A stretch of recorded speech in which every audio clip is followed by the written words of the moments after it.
A tiny 4-month-old lion cub clamped his jaws around a chunk of raw meat nearly as big as his own body. He didn't stop to eat. He didn't hesitate. His fragile legs shook under the weight, yet he kept moving, disappearing into the endless sea of dry, razor-sharp grass. From the observation deck, Lena stood frozen. Her heart raced as she tried to process what she had just seen. She was only 22, new to wildlife conservation, still adjusting to the harsh reality of the African wilderness. But this made no sense. Lions don't do this. They don't carry food away for miles. They eat quickly.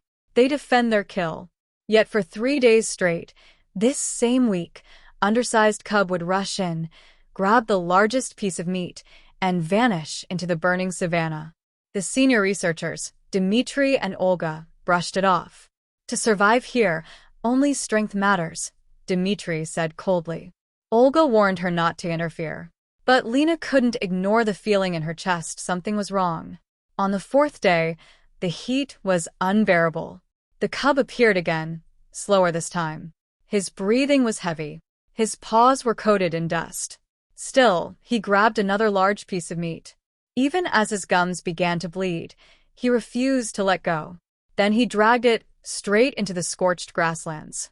And this time, he didn't come back. Lena couldn't wait anymore. Ignoring every warning, she grabbed water, a radio, and stepped into the deadly savanna alone. The heat suffocated her instantly. Dry grass sliced against her skin. The air smelled of smoke and danger. Every step was fear. But the tiny paw prints and the drag marks beside them kept her going. If he can do it, I can too, she whispered. After hours of walking under the merciless sun, her body nearly gave out. Then she saw it. A cluster of thorny bushes near a dry creek bed. Heart pounding, Lena pushed them aside. And what she found broke her completely. A lifeless lioness lay on the ground. Her body thin, weak, drained by hunger and drought. But even in death she was protecting something. 2 tiny cubs were hidden beneath her body. And beside her stood the golden cub. His face was stained with blood. His chest rose and fell rapidly.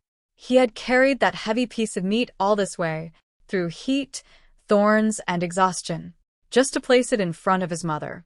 He nudged it closer to her mouth, letting out soft, desperate cries. He didn't understand. He thought she was just too weak to eat. Tears streamed down Lena's face. This wasn't instinct. This was love. Pure, heartbreaking love. But danger remained. The cub turned and looked straight at her. Lena slowly reached out her empty hand, expecting the worst.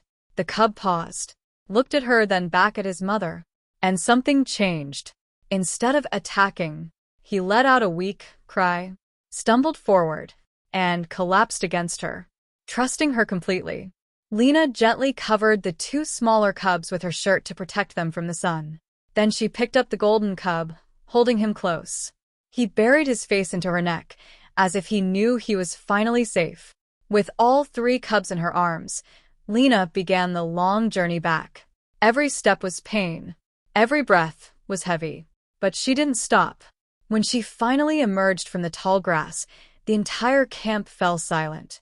Dmitri and Olga stood in shock. The same girl they thought was too fragile had returned carrying 3 lives.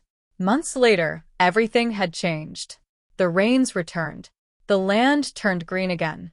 And the golden cub, he grew strong, healthy, powerful, alive. Lena stayed. And every morning, as she walked near the sanctuary, the now-grown lion would run toward her. Not as a predator, but as someone who remembered. He would rest his head gently against the barrier, closing his eyes as she touched him. A quiet bond built in the harshest place on earth. Even Dmitri changed. He no longer spoke only of survival, because sometimes true strength isn't in claws or teeth. Sometimes it's in love.